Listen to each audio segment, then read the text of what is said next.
আজ 18ই ডিসেম্বর। এই তারিখটা নিশ্চয়ই আপনারা ভোলেন নাই। বিশেষ করে যারা আর্জেন্টিনা ভক্ত তাদের এই তারিখটা ভোলার কোনো কারণ নাই। 3.5 দশকের বেশি অপেক্ষার পর অবশেষে আর্জেন্টিনা একটা বিশ্বকাপ জিতছিল এই দিনে। এখন আমরা তো আবেগের আলোচনা, আমি অন্তত এই 3 বছর ধরে আবেগের আলোচনা করছি। আর্জেন্টাইন ভক্তের পার্সপেক্টিভে বারবার এই দিনটা নিয়ে কথা বলছি, এই দিনটার মানসিক বেদনা প্রাপ্তি সবকিছু নিয়ে কথা বলছি। কিন্তু আজকে যখন 3 বছর পরে ওই দিনটার দিকে ফিরে তাকাই, তখন এটা পৃথিবীর অনেক বিশেষজ্ঞর মতো আমারও বলতে ইচ্ছা করে যে এটা আসলে শুধু আর্জেন্টিনার জয়ের দিন না, এটা বলা যায় যে ফুটবলে একটা রেভলিউশনের দিন। এখন পর্যন্ত বিশ্বকাপ ফুটবল ইতিহাসে যতগুলো ম্যাচ হয়েছে, বিভিন্ন জাতীয় দলের মধ্যে যত ম্যাচ হয়েছে, সম্ভবত তার মধ্যে শ্রেষ্ঠতম ম্যাচটা আমরা দেখছি 2022 বিশ্বকাপের ফাইনালে। এবং শুধু এখানে থেমে থাকলেই আসলে ব্যাপারটা সম্পূর্ণ পরিষ্কার করা যাবে না। সেটা হচ্ছে 2022 বিশ্বকাপ জুড়েই আমরা এক ধরনের মাস্টার ক্লাসের এক্সেলেন্স দেখছি। এই বিশ্বকাপটাকেই বলা যায় 90 দশকের পর আবার ইন্টারন্যাশনাল ফুটবলের নিজেকে ফিরে পাওয়ার একটা আসর।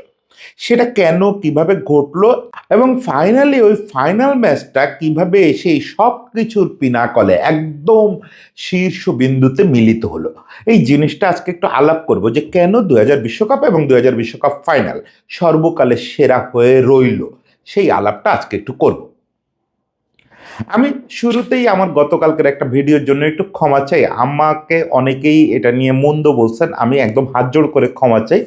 আমার ডেস্কের এখানে আপত্তিকর একটা জিনিস ছিল। অ্যাজ আমি কন্টেন্ট করি স্পোর্টসের অনেক কন্টেন্ট ভোক্তা যারা ভিউয়ার তারা তরুণ, শিশু, ফলে এটা কোনো ভালো নিদর্শন না।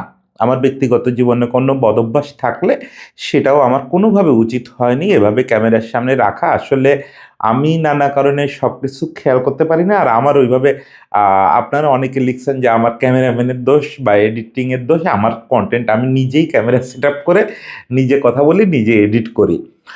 ফলে এখানে কারোর দোষ দিয়ে লাভ নেই। আমি নিজেই আসলে আন্তরিকভাবে আপনাদের কাছে ক্ষমা চাচ্ছি। তো আমরা মূল যে আলোচনাটা ছিলাম সেই আলোচনাটা যাওয়ার আগে আশা করি যে আপনারা ব্যাপারটা ক্ষমা করে দেবেন, ক্ষমা সুন্দর দৃষ্টিতে দেখবেন। মূল আলোচনাটা হচ্ছে যে আমরা বিশ্বকাপে বা একটু বড় করে বললে জাতীয় দলগুলোর খেলায় ইন্টারন্যাশনাল ফুটবলে ট্যাকটিক্যাল মাস্টার ক্লাস দেখতে ভুলে গেছিলাম। এইটা ক্লাব ফুটবলের যে প্রবল উত্থান, বিশেষ করে ইউরোপিয়ান ক্লাব ফুটবলের যে প্রবল উত্থান, সেটার কাছে ম্লান হয়ে গেছিল। আপনি যদি একদম বিশ্বকাপের ইতিহাসের শুরু থেকে দেখেন বা ফুটবল ইতিহাসের শুরু থেকে দেখেন, তাহলে পৃথিবীর বহু মাস্টার ক্লাস জন্ম নিচ্ছে এই বিশ্বকাপে অথবা কোনো জাতীয় দলের খেলায়। আপনি সেই আদিকাল থেকে যদি হিসাব করতে করতে আসেন, অনেক মাস্টার কোচ পাবেন যারা বিশ্বকাপে এসে ভয়ানক সব কৌশল উপহার দিচ্ছেন।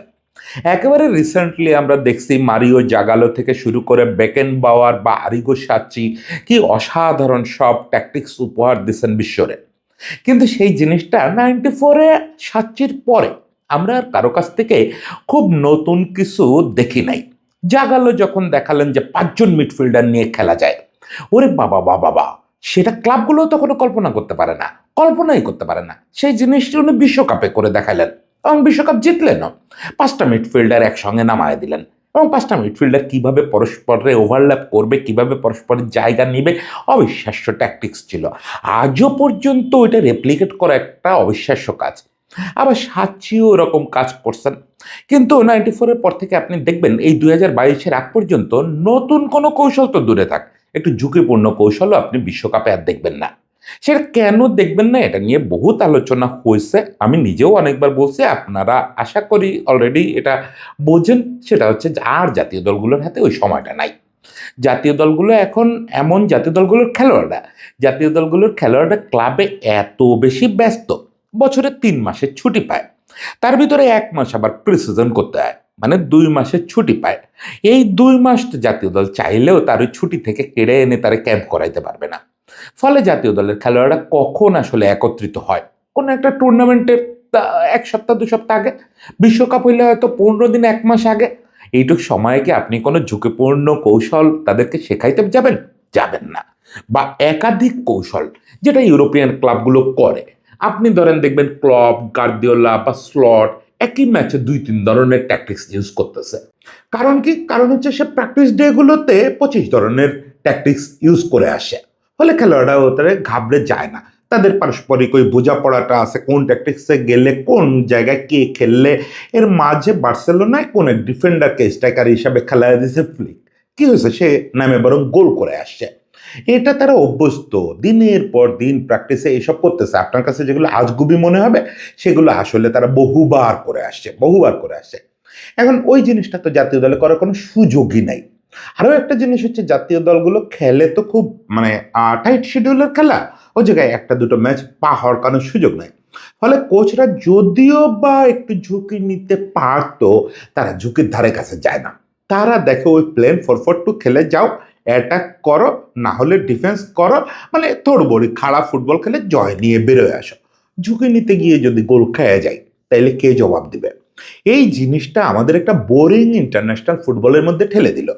ফলে আমরা যারা সিজনাল দর্শক, আমাদেরকে তো সারা বছরের দর্শকরা একটু গালিগালাজ করেন যে সিজনাল দর্শক, আমাদের জন্য ফুটবলটা রোমান্টিসিজম ছাড়া আর কিছু থাকলো না। আমরা 94-এর পরে ফুটবলে, ওয়ার্ল্ড কাপ ফুটবলে এমন কিছু দেখলাম না যেটা দেখে বলতে পারে তোদের ইউরোপিয়ান ফুটবলের চেয়ে এটা ভালো ঘটনা ঘটছে।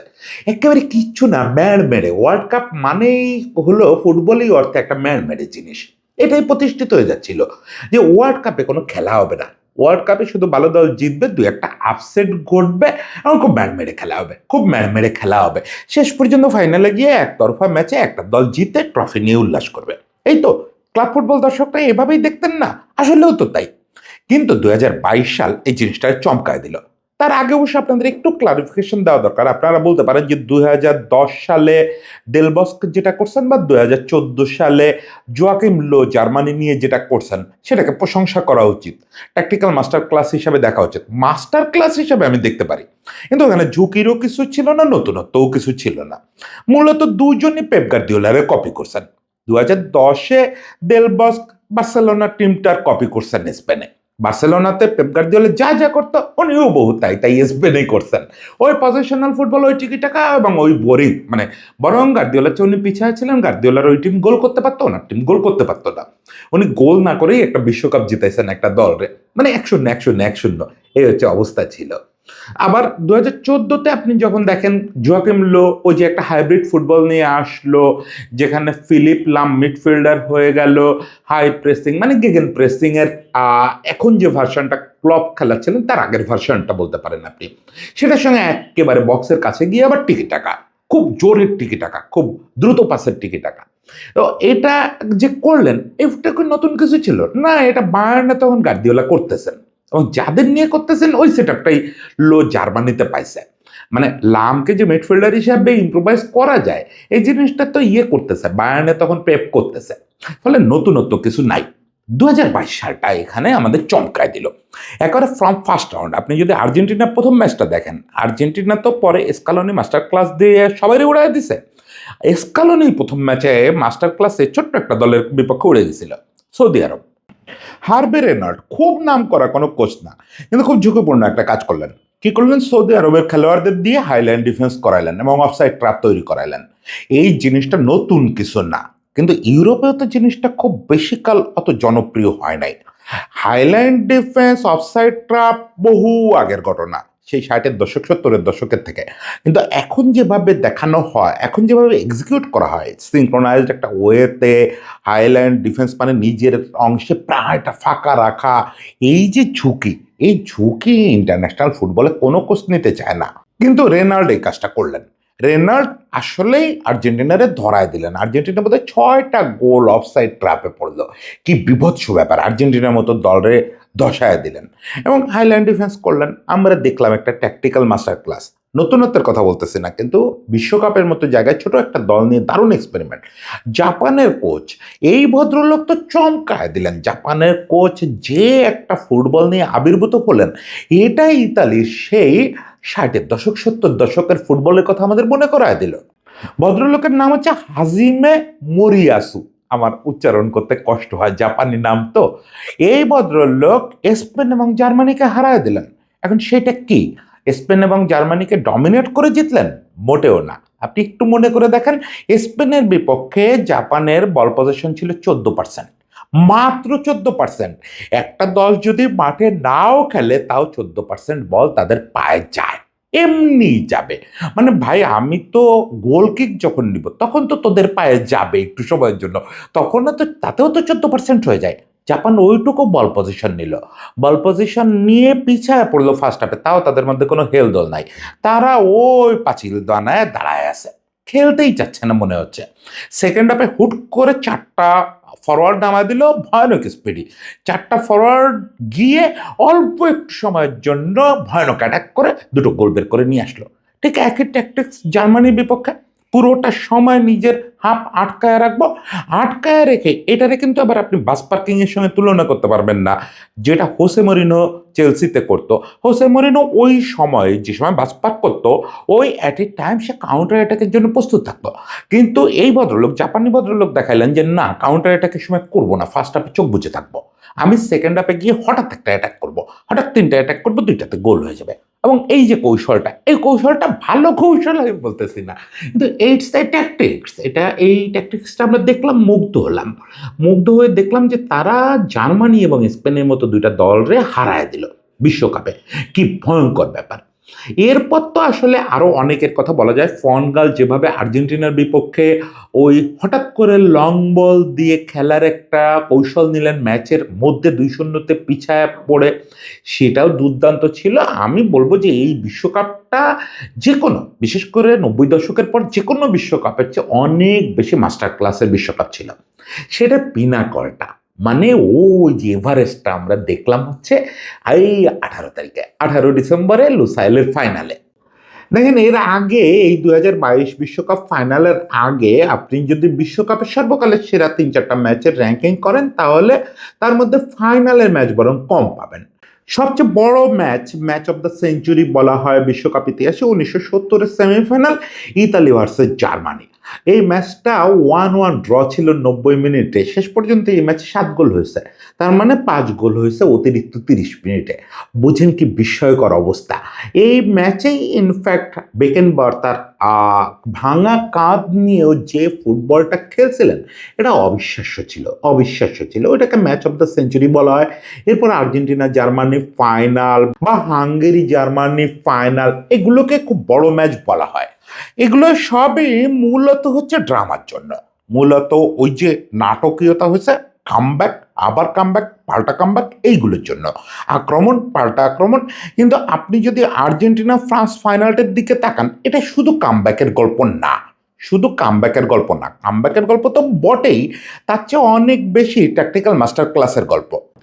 আমি তো বললে আর্জেন্টিনা যখন 11টা জানালো, কে কোন পজিশনে খেলবে, এইটা যখন দেশাম দেখতে পেলেন, তখনই তো তার আসলে ট্যাকটিক্যাল মাস্টার ক্লাস দেখে চমকায় যাওয়ার কথা। আমি নিশ্চিত যে দেশাম মনে মনে আটকে উঠছেন, যেটা কি করলো 2 দিনের স্কালনি, ডিমারিয়ারে পুরো সাইড চেঞ্জ করে দিল।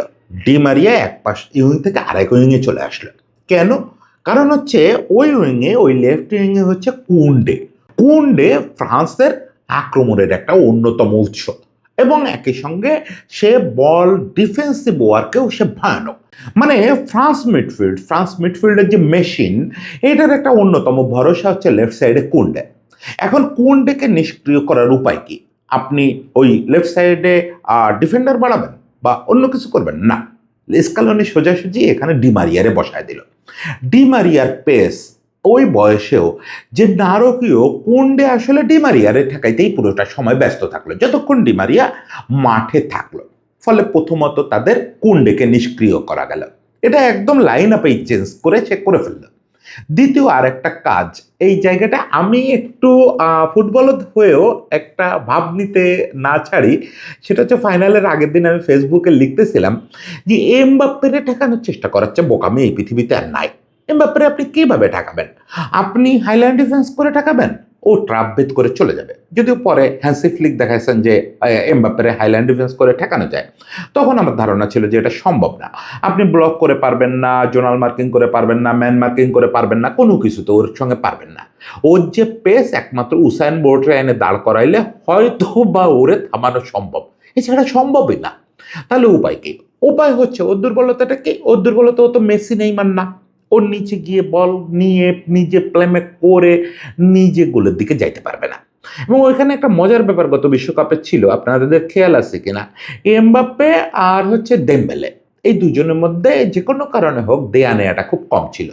দুইটা ফরওয়ার্ড যদি পরস্পরের হেল্প না করে তাহলে এটা প্রতিপক্ষের জন্য মারাত্মক একটা সুবিধা।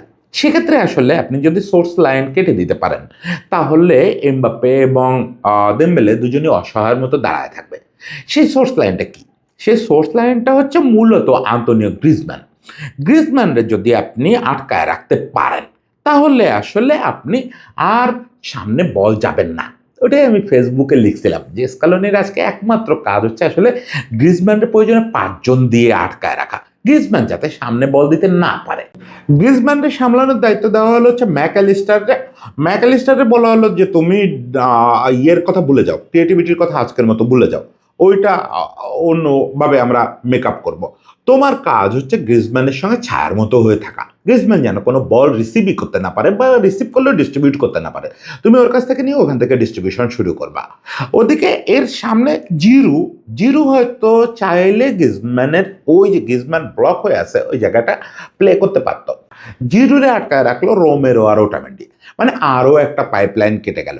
এরপরেও এমবাপ্পের কাছে যদি বল যায়, ডিপল আর মোলিনা সেই জন্য ওই সোর্স লাইন কাটার জন্য ছিল। মানে আর্জেন্টিনা তার ওই দিন মিডফিল্ডটা দখলে নিয়ে ওই মিডফিল্ডারে ইউজ করলো মূলত এই এমবাপ্পের কাছে যাতে বল না যায়। বল যাওয়ার পরে এমবাপ্পের ঠেকানো যাবে না, এটা স্কালোনি বুঝে গেছে। ফলে এমবাপ্পের কাছে বল আটকানোর জন্য 3 ধাপের প্রোটেকশন তৈরি করলো মিডফিল্ড আর্জেন্টিনার। এর ফল কি হলো? 80 মিনিট পর্যন্ত ফ্রান্সটা আপনার পাড়ার টিম মনে হলো না। যে ফ্রান্স এই বিশ্বকাপে কাউরে পাত্তা দিচ্ছে না, এই ফ্রান্সের সামনে কেউ দাঁড়াতেই পারতেছে না, সেই ফ্রান্স একদম পাড়ার টিম হয়ে গেল। এমবাপ্পে বারবার নিচে নেমে আসে, এমবাপ্পে সাধারণত নিচে নেমে অভ্যস্ত না, নিচে নেমে বলের জন্য ওয়েট করতে থাকে কেউ দেয় কিনা কেউ দেয় কিনা, যদি বা পায় এমবাপ্পে তখন গোলপোস্ট থেকে এত দূরে চলে আসছে ওর পক্ষে আর অ্যাটাকে যাওয়া সম্ভব হচ্ছে না, ওই অ্যাটাক ভেঙে দেওয়া যায়। আর বেশিরভাগ ক্ষেত্রেই তার পায়ে কোনো বলই নেই, সে একদম হেঁটে বেড়াচ্ছে মাঠের ভিতরে, কিচ্ছু করার নাই তার। একই অবস্থা দেম্বেলের, দুজনই নিষ্ক্রিয় হয়ে আছে। এখন গল্পটা যদি এখানে শেষ হয়ে যেত তাহলে তো আমরা বলতাম ওয়ান সাইডেড মাস্টার ক্লাস, যেটা তো আমরা 90s পরে বহুবার দেখছি। একটা দল খুব মাস্টার ক্লাসই দেখাইছে, সেটার কাছে বাকি একটা দল আত্মসমর্পণ করছে। 80 মিনিট পর্যন্ত কিন্তু তাই মনে হচ্ছিল, কিন্তু অ্যাকচুয়ালি এই দুয়ারটা খুলে দিল দেশের সামনে স্কালোনি একটা ভুল করে বা বাধ্য হয়ে, সেটা হচ্ছে ডিমারিয়াকে তুলে নিল। ডিমারিয়াকে তুলে নিতে আসলে এই সময় কিছু তেমন করার ছিল না। ডিমারিয়া তো আপনারা জানেন যে ওই ক্যারিয়ারের ওই পর্যায়ে এসে 90 মিনিট সে আর ওই একই পেসে খেলতে পারে না। তো এখানে ভুলটা আমি যেটা ভুল বলি, ডিমারিয়ারে তুলে নিয়ে তৎক্ষণাৎ লাউতারোরে নামানো উচিত ছিল, ওই রোলটা লাউতারোরে দেওয়া উচিত ছিল, বা অন্য কোনোভাবে মেকআপ করা উচিত ছিল। যাই হোক, সেই আলোচনা করে তো লাভ নেই। ডিমারিয়ারে তুলে নেওয়া যেটা হলো, কোন্ডে স্পেস পাওয়া শুরু করলো এবং দেশম দেখলেন যে একটা সম্ভাবনা আছে। সেই সম্ভাবনাটা কি? সেই সম্ভাবনা হচ্ছে, ওকে তুমি আমার মিডফিল্ড দখলে নিয়ে আমার মিডফিল্ডারদের ব্লক করে দিয়ে আমারে খেলতে দিচ্ছ না, আমি একটা চরম ঝুঁকি নেব। হচ্ছে আমি মিডফিল্ড বলেই কিছু রাখবো না, তুমি কারে আটকাবা?